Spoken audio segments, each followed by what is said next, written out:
Oke, WhatsApp, balik lagi sama Babang Review yang hari ini lagi kembali mengendaраkan mobil Omoda E5 nya. Oke, so beberapa minggu yang lalu mobil gue itu ditabrak. This is the picture. Ini videonya singkat-singkat ya. Gue tidak akan expose siapa yang nabrak, tapi orang yang mau bertanggung jawab. Plus gue akan dan pada saat itu gue lakukan adalah tidak memperpanjang masalah, tidak minta yang aneh-aneh selama dia mau bertanggung jawab. Expenses yang harus dikeluarkan ketika untuk urus asuransi itu ada per kejadian, ada kayak biaya administrasi dari asuransinya itu yang ditanggung oleh si penabrak. So all good, all clear gitu ya. Tapi ada beberapa hal yang mau gue notice buat teman-teman yang pengen beli mobil ini. Orang berpikir bahwa mobil Cina nih biasanya ringkih atau bodinya kaleng atau tidak kokoh, nggak rigid gitu ya bodinya. Karena gue adalah yang ngalamin, jadi gue bisa bilang bahwa anggapan itu dan pandangan itu sangat salah. Jadi gue ditabrak sama mobil Cina juga, Wuling Almas. Kayaknya gue nggak ngerti Almas yang tahun berapa, tapi kelihatannya cukup tua, bang up udah banyak ya. Gue ngeliatnya sih kondisinya nggak yang baru-baru banget gitu ya. Dan gue rasa mungkin yang awal-awal maybe dia adasnya nggak ada, jadi bisa nabrak dengan kecepatan seperti itu. So ditabraknya cukup cepat, cukup kencang gitu ya. Dan ditabrak dari belakang, kondisi mobil gue berhenti, dia meleng karena nyetir sembari ngurus orang di belakang, di kursi passenger belakang. Dia meleng, and then dia hantem pantat mobil gue. Cukup kenceng dalam kondisi diem gitu ya, dengan bobot mobil Almas 1 tonan gitu ya. Dihantem dengan kecepatan, let's say it's 30-40 kilometer, nggak nyampe lah, 30 maksimum. Dalam kondisi mobil gue berhenti, so impactnya cukup berasa banget ke dalam, and then kita cukup ngedongak gitu ya, cukup kelempar, and then gue udah pikir wah udah deh, pintu belakang remuk deh, nggak bisa dibuka lah, whatever, padahal di belakang situ ada banyak barang-barang gue. So pas kejadian gue turun, and then ya clear lah, intinya clear, dia mau tanggung jawab, and then gue langsung telepon asuransi yang included waktu gue beli Omoda E5 itu udah include dengan asuransi 1 tahun. So gue langsung telepon, gue urus, besokannya langsung datang, langsung diperiksa mobilnya, langsung dicoret-coret, and then clear.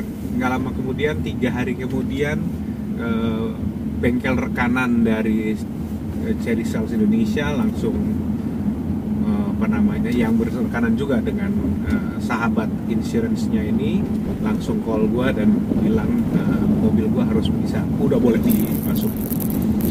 Nah, lalu keluarlah invoice. Jadi invoice-nya untuk perbaikan, gue bilangin dulu ya, yang rusak itu bodi pintu belakang, jadi posisinya seperti di gambar ini. So pintu tempat TNKB, nomor polisi itu penyok, jadi bentuknya ngedesep banget, jadi berasa kayak punya mobil MG4 EV, tepos gitu ya.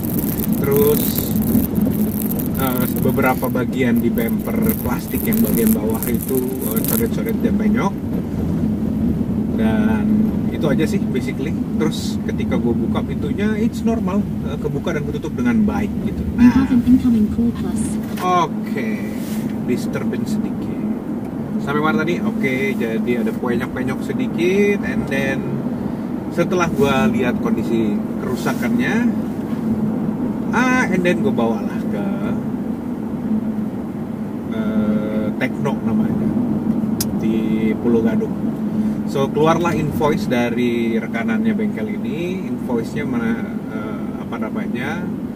keluarlah nominal untuk biaya perbaikannya. biaya perbaikannya nggak terlalu mahal, affordable. Jadi tidak ada penggantian apa-apa, tidak ada penggantian spare parts, jadi semuanya hanya body repair. Body repairnya kalau misalnya hitung-hitung roughly ya 1,5 lah, bentuk 1,5 juta. Pengerjaannya 1 mingguan dan sesuai jadwal 1 minggu selesai dan gue bisa ambil. Dan kalau ada komplain atau masih kurang sreg dengan hasil kerja dari body repairnya, mereka masih kasih waktu bahkan keleluasaan gue untuk kembali lagi untuk melakukan adjustment. So it's good. Ya, kebetulan hasilnya memang gue masih menuntut untuk dilakukan adjustment untuk beberapa bagian, terutama di bagian jadi di bagian kiri pintu belakang itu lebih nonjol dari bagian kanannya. Jadi gue pengen tahu ini what did they do gitu. Jadi gue pengen minta di-adjust supaya kembali presisi. Jadi pintunya sama bodinya itu menyatu gitu, celahnya nggak ada yang lebih menonjol satu dengan yang lain gitu. Itu aja. Nah untuk keraguan orang-orang tentang bodi mobil China yang katanya ringkih dan ini, sorry banget, karena gue yang mengalami dan gue yang melihat sendiri, bahkan si yang nabrak sendiri itu tidak mengalami kerusakan yang major. Jadi posisinya kita sama-sama, dia nabrak moncongnya, gue ditabrak belakangnya, and then pintu belakang gue masih bisa kebuka dan ketutup dengan sempurna tanpa ada kriut-kriut atau sesuatu yang mengganjal, dan selesai. Jadi gue bisa mengambil kesimpulan, kecuali tabrakannya dalam kecepatan yang sangat tinggi ya.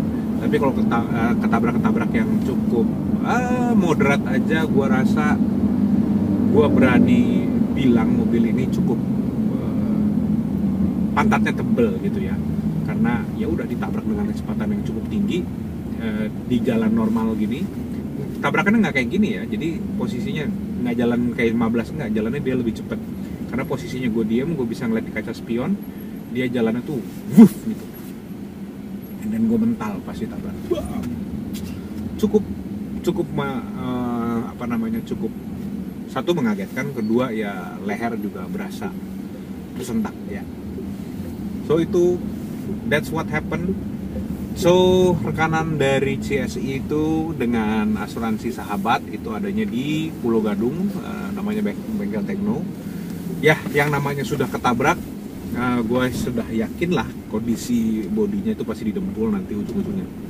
Tidak sempurna seperti keluar dari pabrik, kecuali diganti pintu baru. Tapi harapan untuk diganti pintu baru itu pasti kecil sekali, kecuali memang ringsek. Ya, gue rasa itu aja info yang bisa gue kasih. Semoga membantu hari-hari Anda.